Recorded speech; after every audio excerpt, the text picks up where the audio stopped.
मंगलमय मंगलकरण वीतराग विज्ञान नमो ताहि भये अरहंतादि महान करण को काज जाते मिले समाज सब पावे निज पद राज। मोक्ष मार्ग प्रकाशक ग्रंथ के 7वें अधिकार पर हमारी चर्चा चल रही है और निश्चयाभासी की तरह तरह की स्वच्छंदताएं यहाँ हमें देखने को मिल रही है। वास्तव में कोई और जीव नहीं है, हम ही लोग हैं जो शास्त्रों का सही अर्थ न समझ के उनमें जो बातें लिखी है उनको आधार बना करके अपनी स्वच्छंद मान्यताओं का स्वच्छंदताओं का पोषण करते रहते हैं। हम जरा भी विचार नहीं करते कि शास्त्र में आचार्य देव ने जो बात लिखी है इसका अभिप्राय क्या है, क्यों ऐसा लिख दिया, क्या कारण था आचार्य देव के ऐसा लिखने का, उस पर हम विचार नहीं करते और खुद अपनी स्वच्छंदताओं का पोषण करने लगते हैं। ऐसी अनेक प्रकार की स्वच्छंदताएं थी। 5 तरह की स्वच्छंदताएं टोडरमल जी साहब ने गिनाई। सबसे पहली की बात अपनी हो चुकी है कि शास्त्राभ्यास को निरर्थक बतलाता है, स्वाध्याय करना नहीं, है ना।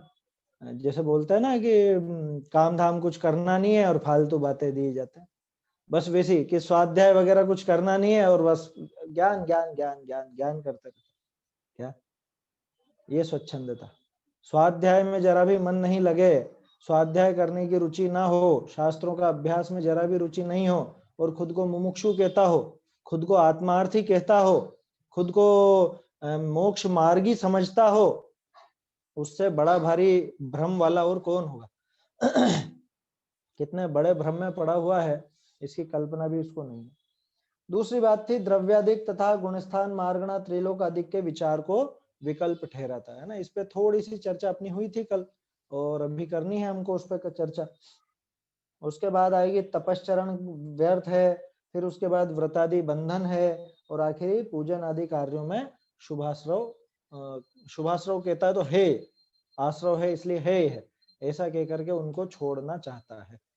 माने कुल मिला के ये तो पड़ा रहना चाहता है धर्म के नाम पे, बाकी तो सब करेगा, दुनिया भर के सब काम करेगा, लेकिन ये जो बात है मोक्ष मार्ग में आगे बढ़ने में जो जो सहयोगी क्रियाएं हैं, है ना, व्रत तप शास्त्र स्वाध्याय तत्व विचार है या शुभ भाव जो पूजा पाठ आदि हैं, वो उन सबको उठा देना चाहता है, उन सबको खत्म कर देना चाहता है, ऐसे ऐसा इसका भाव है।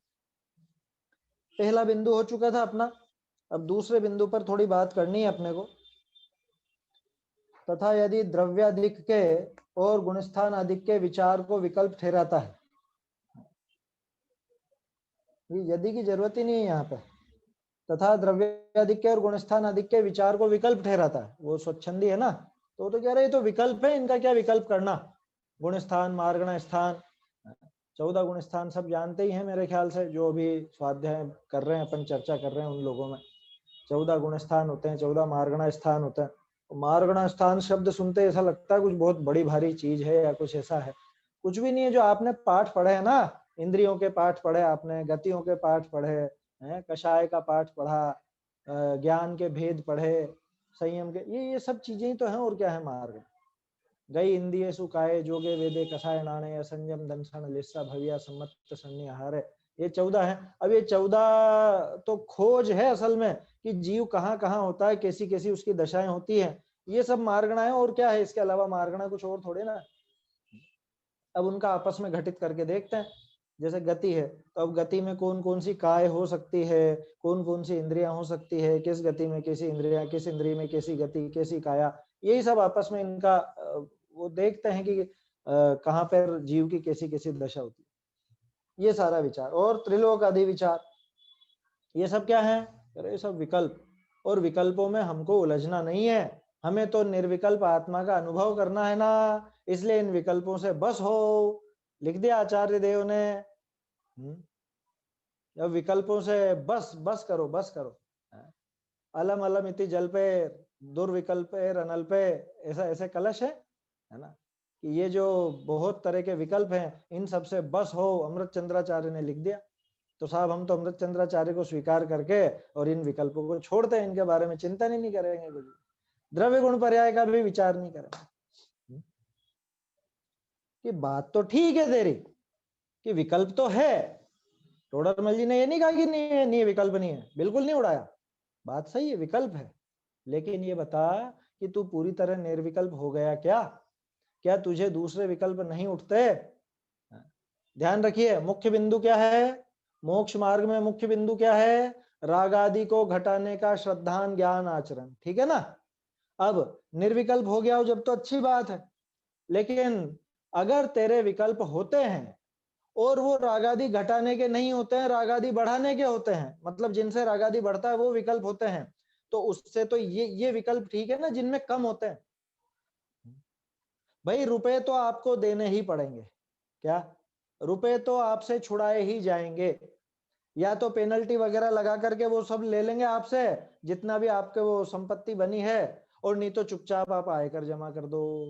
रुपए तो आपको देने ही हैं, तो क्या देना अच्छा? ज्यादा रुपए और पेनल्टी वगैरह वो सब लगा कर देना अच्छा है कि पहले से ही वो आयकर दे देना अच्छा है? उदाहरण है छोटा सा, अन्य रूप में भी ले सकते हैं। कोई ठग आ गया, कोई लुटेरा आ गया, चोर डाकू आ गया, कुछ भी, अब वो बंदूक अड़ा करके, चाकू अड़ा करके आपसे छीनना चाहता है, तो बटुआ दिखा के और छुट्टी पाओ, जो अंदर और छुपा रखे हैं सामान है उनको बचा लो, है ना। कि विकल्प तो होंगे, लेकिन ये बताओ कितने विकल्प करने हैं? कम विकल्प यानी कम राग द्वेष वाले विकल्प, या ज्यादा राग द्वेष वाले विकल्प? असल में क्या है, विकल्प नाम से उलझ जाते हैं जीव। विकल्प दो तरह के होते हैं, इसको यूं समझें पहले।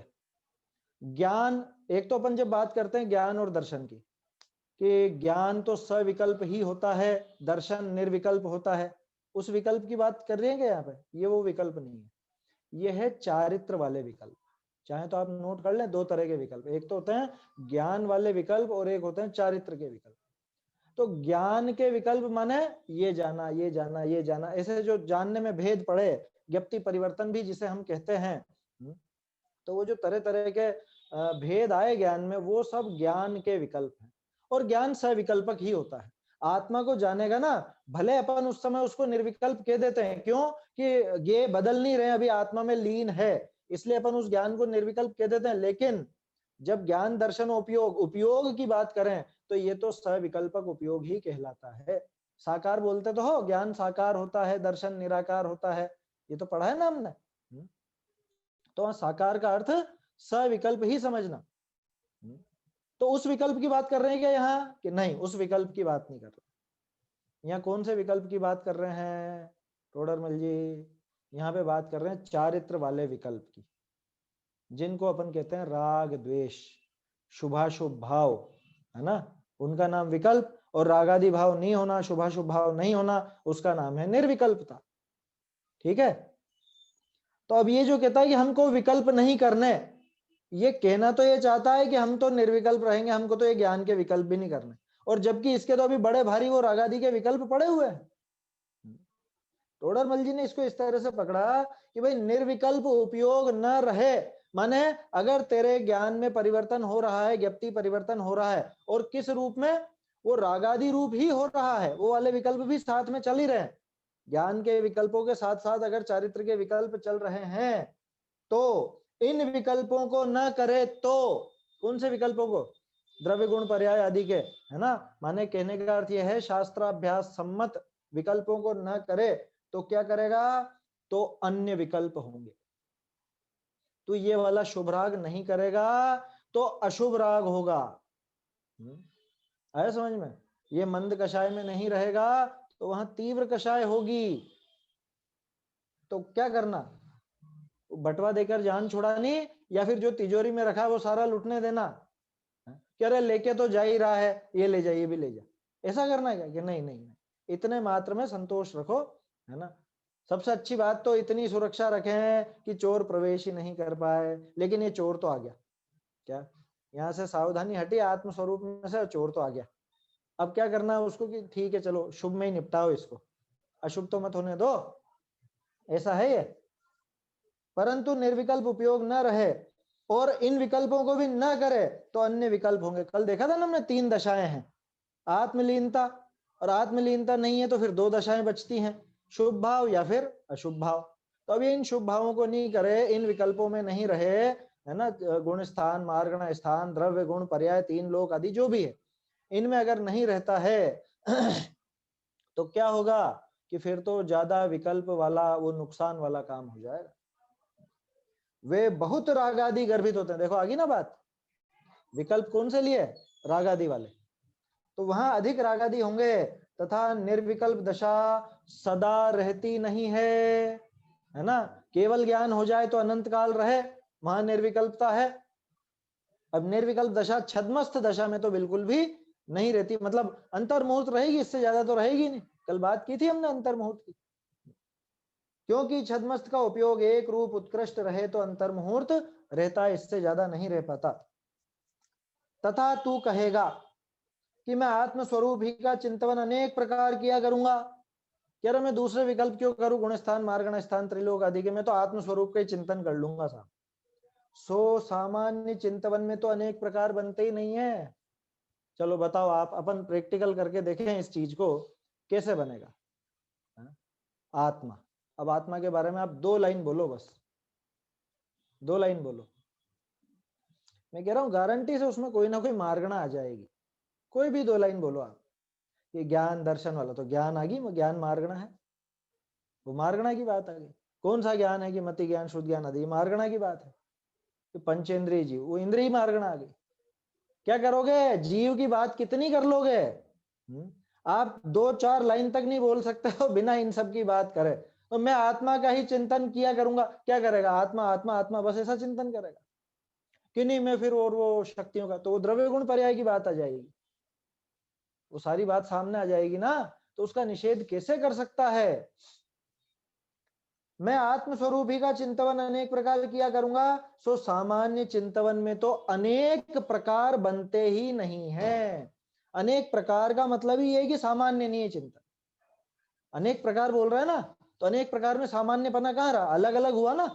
अनेक प्रकार माने अलग अलग बातें, बहुत सारी बातें, तो बहुत सारी तो वो अलग अलग हुई तो विशेष हुआ, सामान्य चिंतन कहाँ हुआ?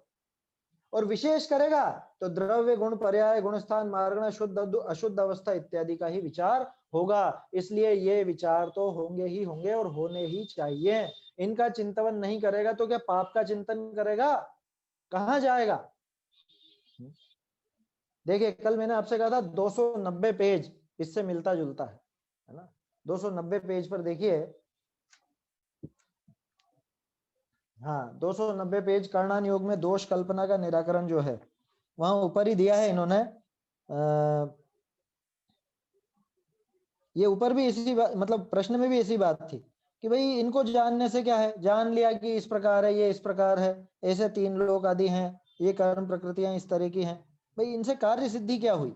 या तो भक्ति करे या व्रत दान आदि करे, आत्मानुभवन करे, इससे अपना भला हो, है ना। 290 पेज पर है। अब वो जवाब जो दिया ना, मुझे तो सिर्फ ये 2 लाइन बतानी है नीचे ही नीचे की, इस पैराग्राफ की तीसरी, नीचे से तीसरी पंक्ति, तथा आत्मानुभव सर्वोत्तम कार्य है ना? मिल गया। तथा आत्मानुभव सर्वोत्तम कार्य है, परंतु सामान्य अनुभव में उपयोग टिकता नहीं है। तो कितना कर लेगा सामान्य? वो कह रहा है ना मैं आत्मा का ही सामान्य चिंतन किया करूंगा, आत्मा का ही अनेक प्रकार से चिंतन करूंगा, तो अनेक प्रकार में सामान्य चिंतन बनेगा नहीं, बिना चिंतन और ये सब चीजों के बिना वो चिंतन हो नहीं पाएगा। सामान्य अनुभव में उपयोग टिकता नहीं है, और नहीं टिकता तब क्या लिखा? अन्य विकल्प होते हैं। जब उपयोग टिकेगा नहीं यहाँ, तो फिर दूसरे दूसरे विकल्प होंगे। वहां कर्णन योग का अभ्यास हो तो उस विचार में उपयोग को लगाता है, तो उपयोग लग भी जाए। इसलिए ऐसा नहीं है कि ये विचार बिल्कुल निरर्थक है, ये विकल्प है छोड़ दो छोड़ दो, है विकल्प तो है लेकिन वो कार्यकारी हैं, उनको बिल्कुल ऐसा नहीं समझना कि ये बेकार है या कुछ इस तरह की बात है। इसी तरह से एक चीज और आई थी इसमें, हाँ शायद 294 पर भी होना चाहिए।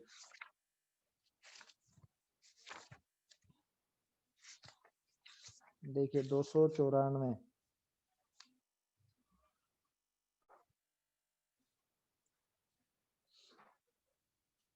ये तो सामान्य विशेष वाली बात है, चलिए कोई बात नहीं। 294 में तो सामान्य और विशेष का जो कथन है वो आएगा अभी, सामान्य शास्त्र तो नूनम, वो 202 पेज पर अपने जो दिया है उसके बारे में बात आएगी। खैर चलिए आगे देखते हैं और क्या कह रहे हैं उससे। तोडरमल जी कह रहे हैं कि भाई केवल आत्मज्ञान से ही तो मोक्ष मार्ग नहीं हो जाएगा। ये बहुत बड़ी बात कह दी उन्होंने। हम लोग क्या समझते हैं कि आत्मज्ञान ही तो सारा का सारा कल्याण का मार्ग है। बिल्कुल 100% सही बात है, लेकिन अगर उस भावना के पीछे छुपाओ कि अपने को और कुछ नहीं करना, आत्मज्ञान कर, और आत्मज्ञान का मतलब यहाँ पे क्या है कि आत्मा के बारे में वो पढ़ लिया, जान लिया, सुन लिया, और वो सुन करके ये तो हो गया स्वच्छंदी कि तेरे इतने मात्र ज्ञान से, इतने ज्ञान मात्र से तो कल्याण नहीं हो जाएगा, मोक्ष नहीं हो जाएगा। मोक्ष मार्ग किससे बनता है, बात की थी ना कल भी हमने, आज भी करी। राग आदि के घटने से, राग आदि के समाप्त होने से, क्योंकि मोक्ष जो है वो राग आदि रहित दशा का नाम है, वो आकुलता रहित दशा का नाम है, शुद्ध दशा का नाम है। तो केवल आत्मा का अनुभव कर ले, केवल आत्मा को जान ले, इतने मात्र से मोक्ष हो जाएगा? कि अगर इतने मात्र से मोक्ष हो जाता तो चौथे गुण स्थान में ही मोक्ष हो जाता, फिर आगे के गुण स्थानों की जरूरत ही क्या थी? आप सोचो तो सही, ये आत्मज्ञान का काम, सम्यक श्रद्धा का काम तो चौथे में पूर्ण हो जाता है, क्षायिक सम्यक दर्शन चौथे गुण स्थान में हो जाता है। अब इसके आगे 10 गुण स्थान और हैं, उनमें क्या काम होता है कि उनमें कषाय घटा धीरे धीरे धीरे धीरे समाप्त की जाती है। कि अच्छा तो कषाय पे जोर दे, मिथ्यात्व पे जोर नहीं दे? अरे भैया बिना मिथ्यात्व गए तो कषायें समाप्त होंगी ही नहीं, ये तो 100% दिमाग में बिठा के रखना। लेकिन इतनी बात को मुख्य करके, और कि कषाय वषाय से कोई फर्क नहीं पड़ता, कोई फर्क नहीं पड़ता, और जी भर के स्वच्छंद होकर के कषाय होती रहे, वो गड़बड़ है। उसमें न इसके सम्यक दर्शन होगा, ना आगे वो कषाय घटेंगी, ना मोक्ष मार्ग। दोनों का संतुलन बनाए रखना पड़ेगा। देखो कई बार मुझे विचार आता है कि एक पक्ष तो ऐसा है कि जिसने कहा मिथ्यात्व अकिंचित कर है ना, कुछ नहीं होता, मिथ्यात्व से कुछ नहीं होता, कषायों पे जोर दो, कषाय घटाने पर जोर दो। इस बात पे उनकी कषाय भड़कती है। किस बात पे? कषाय घटाओ, तुम मिथ्यात्व पे बात मत करो, मिथ्यात्व से कुछ नहीं होता, कुछ नहीं बिगाड़ सकता मिथ्यात्व। इस बात को लेकर वो खुद कषाय भड़काते रहते हैं। ठीक है, एक पक्ष तो वो हो गया। दूसरा पक्ष ये हो गया, अरे 100% मिथ्यात्व से ही सारा काम है, बाकी कषाय कुछ भी नहीं करेंगी। अरे भैया दोनों का संतुलन बना के रखो। संतुलन बना के रखो का मतलब ये 100% पक्की बात है कि मिथ्यात्व के जाए बिना तो कषाय भी जाने वाली नहीं है, इसलिए मिथ्यात्व को तो उसको तो नष्ट करना ही करना है। सम्यक दर्शन के उपाय पे सर्वप्रथम और सर्वाधिक जोर देना है, ये बात 100% सच्ची है। लेकिन क्या कषाय भावों को खुला छोड़ दिया जाए? कषायों को खुला छोड़ दें? आप सोचो अमृत चंद्राचार्य ने क्यों लिखा कि महादुख संकट निकट है? लिखा ना उन्होंने, महादुख संकट निकट है। क्यों लिखा? इसलिए लिखा, देखो यहां से कहां जाएंगे? देवगति में, स्वर्ग में। तो स्वर्ग में वो जाने वाले हैं, ये उनको पता है कि स्वर्ग ही जाएंगे, 100% स्वर्ग में ही जाएंगे, और गए हैं। ठीक है, लेकिन यहाँ 3 कषाय चौकड़ी का अभाव था और वहां मात्र 1 कषाय चौकड़ी का अभाव रह गया। तो क्या दिक्कत है? सम्यक दर्शन तो है ना। देखो सम्यक दर्शन तो यहाँ भी है और वहां भी रहना है, उसकी उनको तकलीफ नहीं है। तकलीफ किस बात की है? महादुख संकट क्यों बोला? वो कषाय जो हमने 3 कषाय चौकड़ी का नाश किया था, वो अब जाकर वहां पे सिर्फ 1 कषाय चौकड़ी जितना उसका अभाव रह जाएगा। माने यूं समझो कि पहले जो हम अमृत के 3 ऐसे लबालब वो आते थे। देखो हम लोग क्या इस बारे में एक उदाहरण देते हैं। एक तो है, एक वो आती है ना, आपका जो नल है, नल की फिटिंग होती है ना, नल के पाइप होते हैं, तो आधा इंच का पाइप, क्या, और वो आधा इंच का पाइप भी जो पुराने होते थे वो उसमें जंग लग लग करके धार पतली हो जाती थी, कम हो जाती थी। यूं समझ लो कि 6 महीने में कभी एक आध बार वो नल खुलता है और उसमें से 2-1 बूंद टपकती है, थोड़ी देर के लिए आता है वो पानी और फिर समाप्त। ठीक है, ये आधा इंच का पाइप। उसके बाद आप देखो कि 2 पाइप हैं, 2 पाइप कौन से हैं? लेकिन वो आधा इंच के नहीं है, वो है 2 इंच के पाइप, 2 इंच के इतने मोटे पाइप। और वो हर 15 दिन में उनसे आपूर्ति होती है। समझ में आ रही है बात? हर 15 दिन में लगभग वो आता है उन दोनों पाइप, और बहुत तेज धार आती है और ज्यादा देर तक आती है।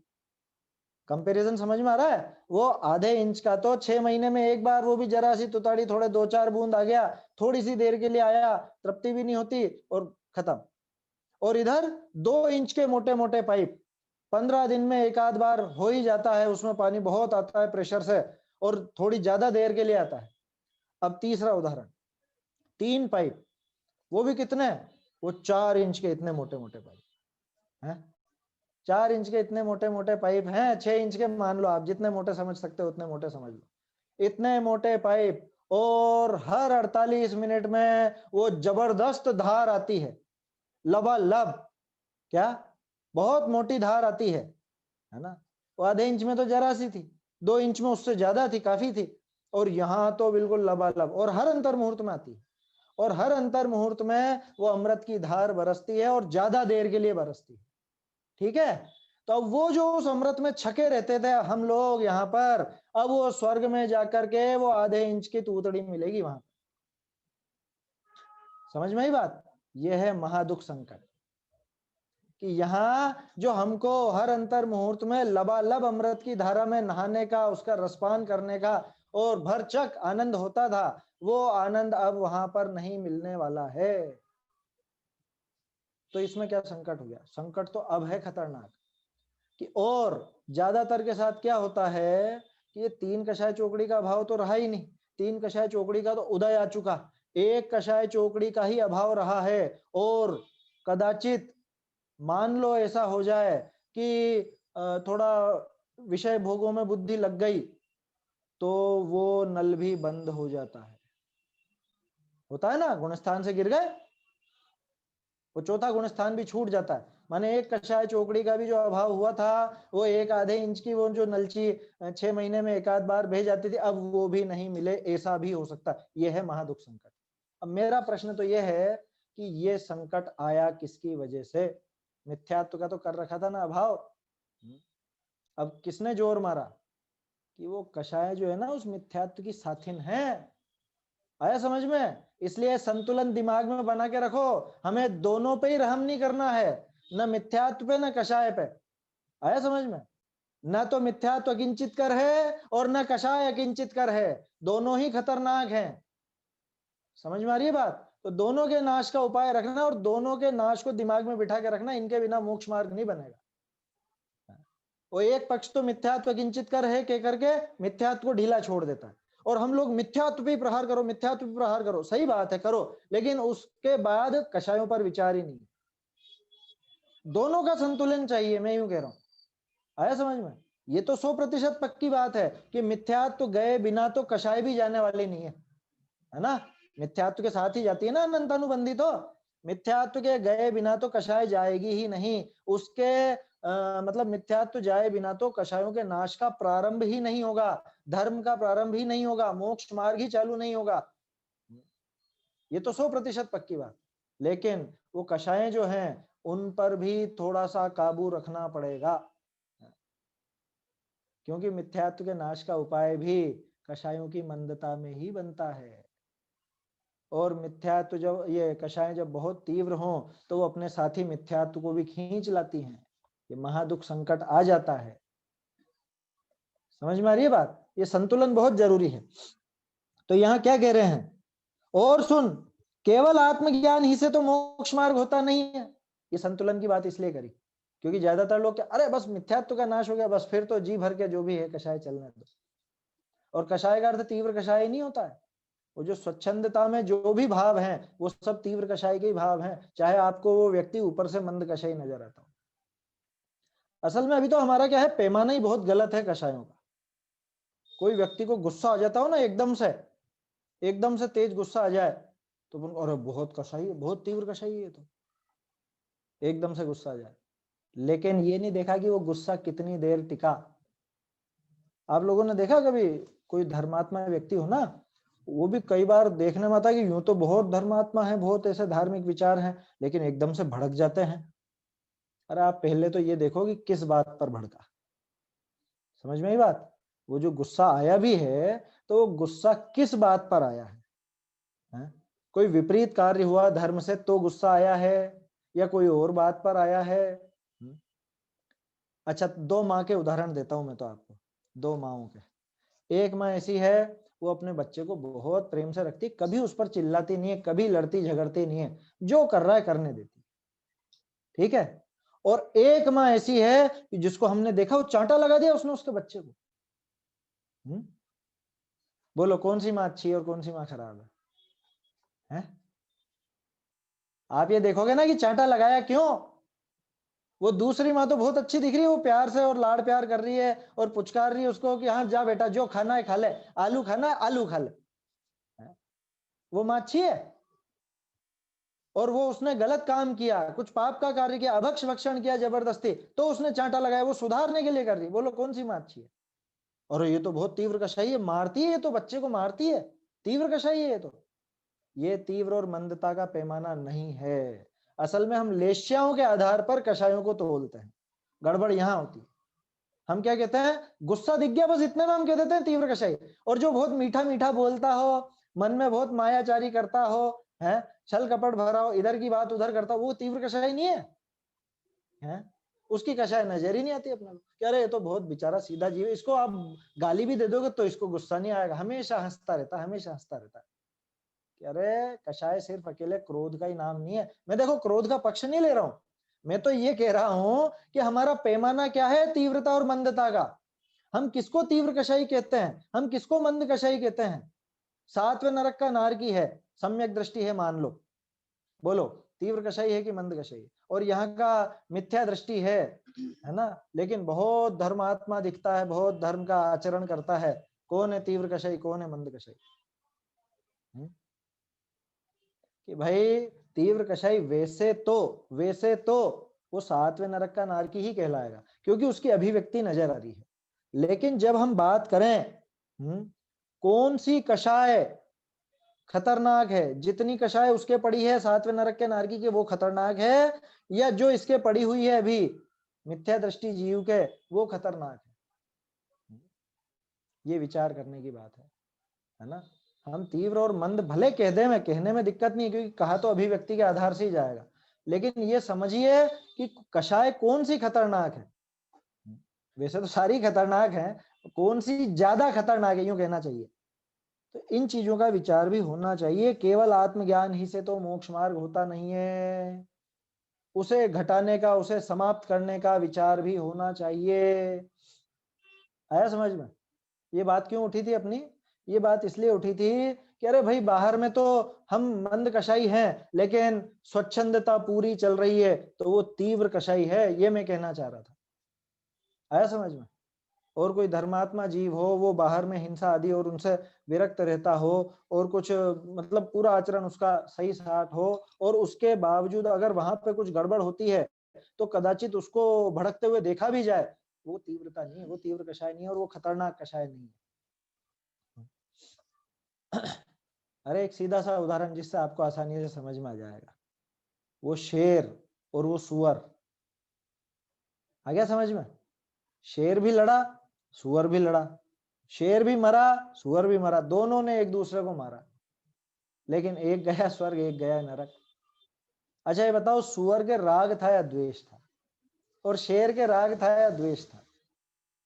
ये दोनों ही द्वेष बुद्धि से लड़े, राग में लड़ता कौन है? अच्छा अब मैं दूसरी बात पूछता हूं, सुअर का जो द्वेष था वो शुभ द्वेष कहें तो गलत है क्या? है? अरे शुभ राग तो सुना है, शुभ द्वेष भी होता है क्या? यार 100% होता है। शुभ भाव किसको कहते हो आप? शुभ भाव माने शुभ कषाय। अब कषाय राग रूप भी होती है, द्वेष रूप भी होती है, दोनों रूप होती है। खास चीज ये है वो शुभ और अशुभ कब कहलाते हैं कि उनका ऑब्जेक्ट क्या है, माने किसके आधार पर वो हुई है ना, उनका विषय क्या है। उस कषाय का विषय अगर शुभ है तो वो कषाय शुभ कहलाती है, चाहे राग रूप हो चाहे द्वेष रूप हो। उस कषाय का विषय अगर अशुभ है तो वो कषाय अशुभ कहलाती है, चाहे वो राग रूप हो चाहे द्वेष रूप। आई बात समझ में? इसलिए थोड़ा सा हमारे दिमाग में कषायों के प्रति पैमाना बदलना चाहिए है? हम बाहरी अभिव्यक्ति देख करके या उसका क्या कहें उसके वो जो लेश्य आदि के परिणाम है वो देख करके हम तीव्र और मंद ना कहें, या उसको खतरनाक कम या ज्यादा खतरनाक ऐसा ना कहें, उसको भली भांति समझें। तो मोक्ष मार्ग में ये चीजें जरूरी हैं, क्योंकि अभी तो हमारे ये दृष्टिकोण ही गड़बड़ है, हम पता नहीं कहाँ देख रहे हैं। अब बताओ, कषाय का अभाव करना, कौन सी कषाय का अभाव करना? क्रोध का, मान का, माया का, या लोभ का? कि नहीं, चारों का ही करना है साहब? चारों का तो करना, पहले किसका करना है? नहीं, मिथ्यात्व का तो करेंगे, मैं तो कषाय की भी पूछ रहा हूँ, कषाय का भी तो करना है ना। पहले किसका करना? पहले क्रोध समाप्त करें कि मान करें कि माया करें, लोभ करें, क्या करें? या फिर वो नो कषाय भी है, वो उनका करें कि अनंतानुबंधी का करना? समझ में आई बात? अपन देखते हैं क्रोध मान माया लोभ को, जबकि देखना चाहिए अनंतानुबंधी अप्रत्याख्यानावरण प्रत्याख्यानावरण संज्वलन को। समझ में आया? 39-40 पेज पर भी पहले अपनी चर्चा चली थी मेरे ख्याल से, उस समय भी मैंने कहा था भाई खतरनाक कौन है? क्रोध मान माया लोभ। क्रोध तो 7वें गुण स्थान तक मिलेगा आपको, क्रोध का अभाव तो 7वें के आखिर में होता है, मान का अभाव 8वें के आखिर में होता है, माया का अभाव 9वें के आखिर में, और लोभ का अभाव 10वें के आखिर में होता है। ये सिद्धांत का ये नियम तो मालूम है ना? तो बोलो कहां से आप अभाव कर लोगे? इसलिए दृष्टि बदलिए, क्रोध आदि के ऊपर जोर मत दीजिए, वो तो जो विकारी भाव है, विकार होने पर कोई ना कोई भाव आएगा ही। क्रोध रूप आएगा, मान रूप आएगा, माया रूप आएगा, लोभ रूप, हास्य रूप, अरति रति रूप, कुछ भी रूप आएगा, 100% आएगा। खास बात यह है कि वो कैसा आ रहा है, वो अनंतानुबंधी रूप आ रहा है कि अप्रत्याख्यानावरण रूप आ रहा है, इस पर ध्यान देना है ना। उन सब चीजों को खत्म करना, अनंतानुबंधी का नाश करना है क्रमशः, फिर अप्रत्याख्यानावरण का करना है, फिर प्रत्याख्यानावरण का, और फिर संज्वलन का भी, क्योंकि हम तो जरा सा भी नहीं रखना चाहते। लेकिन ये क्रम कहां से चालू होगा? कि मिथ्यात्व का नाश होने पर यह क्रम चालू होगा इनके नाश का, है ना। इसलिए मिथ्यात्व का तो नाश करना ही करना, उसके साथ साथ अनंतानुबंधी का भी नाश होगा, वो अपना आप हो जाएगा, उसमें कुछ नहीं करना है। लेकिन आगे के लिए तो कमर कसनी है, अप्रत्याख्यानावरण प्रत्याख्यानावरण आदि के लिए। तो कहने का अर्थ यह है कि दिमाग में दोनों के प्रति संतुलन बना के रखना। ये जो टोडरमल जी की पंक्ति है, क्या कह रहे हैं? केवल आत्मज्ञान ही से तो मोक्ष मार्ग होता नहीं है। 7 तत्वों का श्रद्धान ज्ञान होने पर तथा रागादिक दूर होने पर, दूर करने पर, होने पर नहीं लिखा, देखो टोडरमल जी की भाषा देखो। 7 तत्वों का श्रद्धान ज्ञान होने पर तथा रागादिक दूर करने पर, माने तू करेगा, ये होगा नहीं, ये तू करेगा, ये तेरी जिम्मेदारी है, क्योंकि करे भी इनको तू नहीं थे, पैदा भी तूने ही किए थे, तो नष्ट भी तू ही कर सकता है, इसलिए कोई दिक्कत नहीं है उसमें, है ना। 7 तत्वों का श्रद्धान, ये सम्यक दर्शन, ज्ञान, ये सम्यक ज्ञान, और रागादिक दूर करने पर यह सम्यक चारित्र, तब जाकर के मोक्ष मार्ग होगा। इन तीनों की एकता रूप मोक्ष मार्ग तब जाके होगा। तो अब क्या करना? ये बात क्यों लिखी टोडरमल जी ने? रागादि दूर करने पर, इस पर तो जोर दिया, ठीक है साहब। अब उस श्रद्धान ज्ञान को भी अगर मुख्य करना है ना, 7 तत्वों के विशेष जानने को, क्योंकि तत्व श्रद्धानम सम्यक दर्शनम, तो 7 तत्वों का विशेष जानने के लिए जीव अजीव के विशेष जानेगा या नहीं जानेगा? द्रव्य गुण पर्याय की बात जानेगा या नहीं? गुण स्थान मार्गण स्थान आदि जानेगा या नहीं है? तथा कर्म के आश्रव बंध आदि के विशेष अवश्य जानना योग्य है। लो, ये भी आ गया, कर्म भी आ गया, क्योंकि जीव अजीव, आश्रव बंध, आश्रव बंध के विरोधी संवर, निर्जरा, और फिर मोक्ष, तो उन सबके लिए ये विचार जरूरी है, तू नकार नहीं सकता इन सबको। कह रहे ये तो विकल्प है, विकल्प है के नहीं छोड़ सकता, इनका विचार करना जरूरी है ना। इनका विचार नहीं करेगा तो किसका करेगा? लड्डू बाटी का है, भोजन का, क्या क्या करेगा वहां पर भाई? या तो ये विचार होंगे या वो विचार होंगे दुनिया भर के।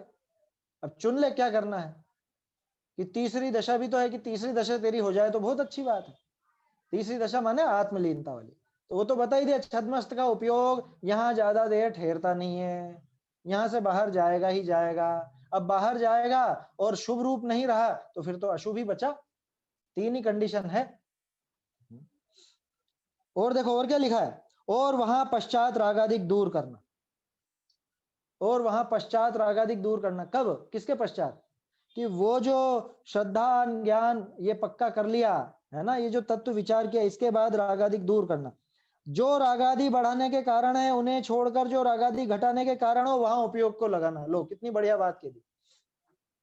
क्या करना, उपयोग को किधर लगाना? समय सार में कि व्यापार में? या तो समय सार में लगेगा या फिर व्यापार में लगेगा। व्यापार माने जो जिसका काम हो।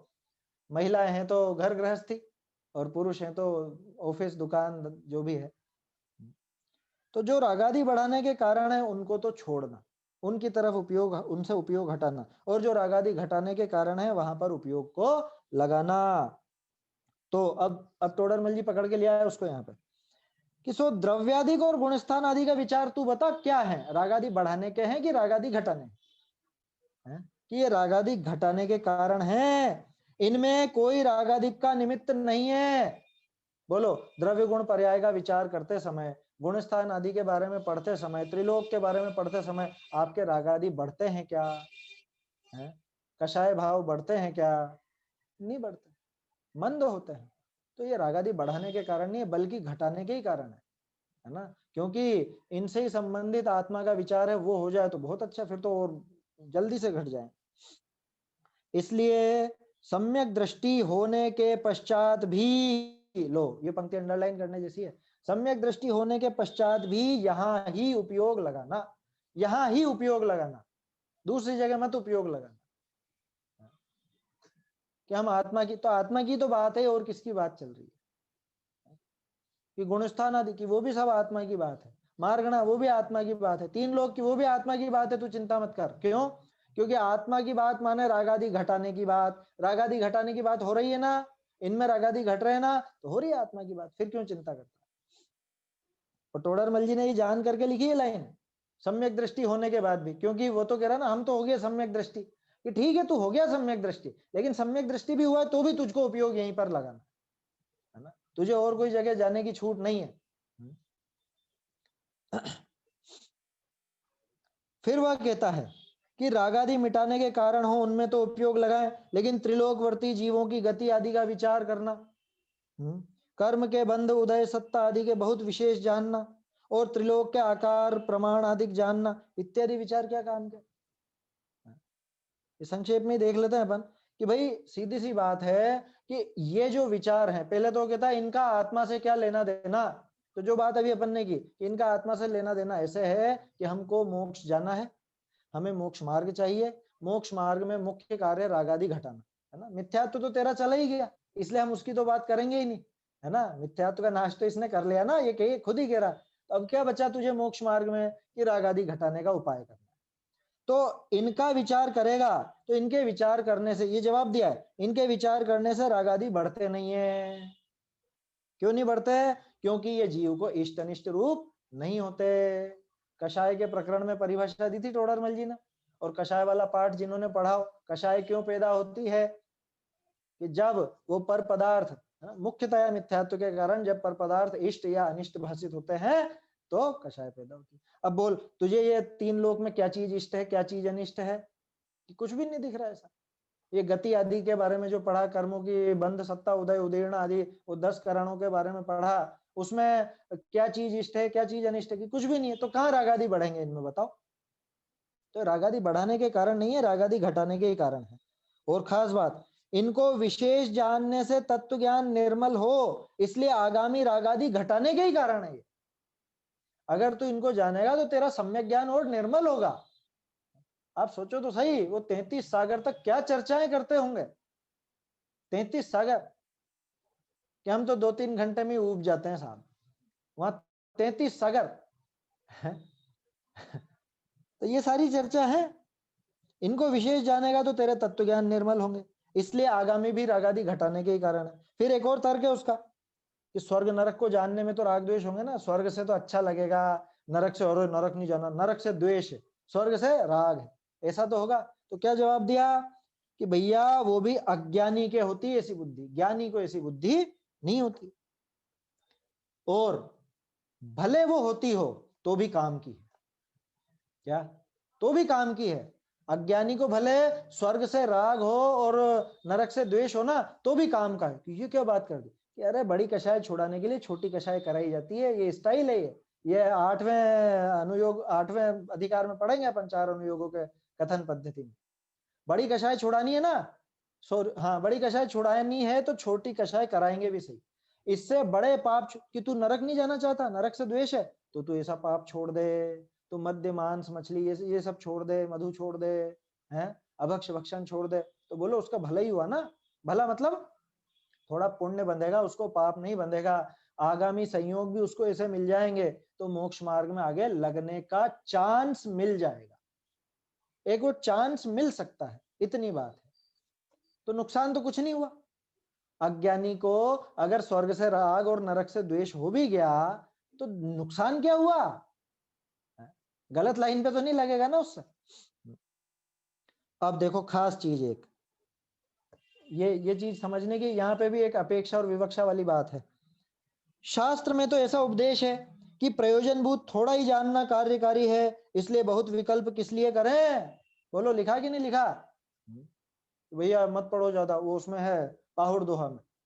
पाहुड़ दोहा ग्रंथ का नाम सुना आप लोगों ने? मुनि राम सिंह का है पाहुड़ दोहा, बहुत से उसको दोहा पाहुड़ भी कहते हैं। उसमें 98 या 100 नंबर का एक श्लोक है, गाथा है असल में, दोहा है वो अपभ्रंश में। क्या? अंतोणत्थि सुइणम कालोथो व्यम दुम्मेहा तम नवर सिक्खियवम जम जर्मण खयम कुणहि। अंतोणत्थि सुइणम, श्रुतियों का तो अंत नहीं है। श्रुति माने शास्त्र, कि शास्त्रों का तो कोई अंत है नहीं। ठीक है साहब, अंत नहीं हो तो भी पढ़ ही ले, कि समय कहाँ है, लेकिन कालो थो, कि काल तो थोड़ा सा है, और फिर कि नहीं जितना उतना ही पढ़ लेंगे, कि व्यम दुम्मे, और हम दुर्मेध हैं, खोटी बुद्धि वाले हैं, सारी चीजें हम समझ नहीं सकते, ऐसी बुद्धि नहीं है जो सारी बातें समझ सके। तो बोलो 3 फैक्टर हो गए, एक तो श्रुतियों का कोई अंत नहीं है, दूसरा हमारे पास समय भी नहीं है, तीसरा हमारी समझ में भी नहीं आती। तम नवर सिक्खी अव्वम, इसलिए केवल वो ही सीख लेना चाहिए, अथवा इसलिए शीघ्रता से वो सीख लेना चाहिए। क्या? जम जर्मण खयम कुणहि, जिससे जन्म जरा मरण का नाश हो, मात्र वो विद्या सीख लो,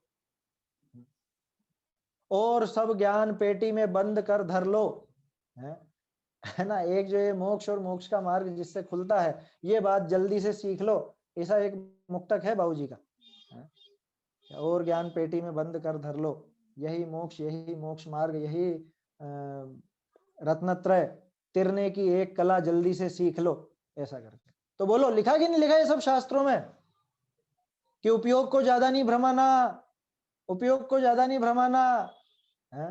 अभी 2-4 दिन पहले मैंने आपको कहा था उपयोग को कष्ट मत दो, एक तरफ सीमित करो, है। गाथा 144 की टीका में ये आत्मानुभव की विधि में मति ज्ञान की समस्त बुद्धियों को समेटकर, श्रुत ज्ञान की समस्त बुद्धियों को समेटकर, अरे जब एक पे केंद्रित करना तो विस्तार क्यों करें, यही तो कह रहा है ये।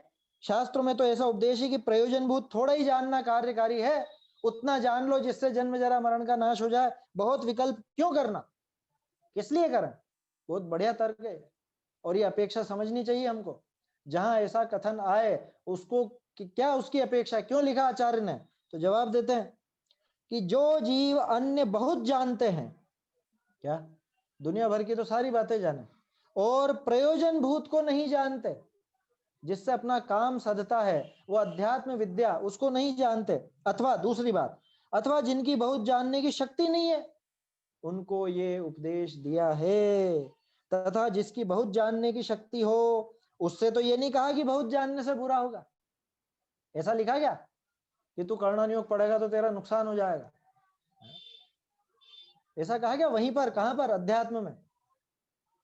वहां जो अपेक्षा है वो किस बात के लिए है, कि पहली बात तो ये कि दुनिया भर की तो सारी बातें जानता है लेकिन प्रयोजनभूत बातें नहीं जानता, अथवा शास्त्रों में ही बाकी सब तो जानता है, 3 लोग और इन सब का तो बहुत ज्ञान है ना, कर्णानियोग का तो बहुत ज्ञान है, लेकिन आत्म स्वरूप के बारे में कुछ भी ज्ञान नहीं है या आत्मानुभव नहीं है। उसके लिए कहते हैं कि अरे बहुत पढ़ के क्या लाभ है भैया, बहुत पढ़ के क्या लाभ है, आत्मा को पढ़।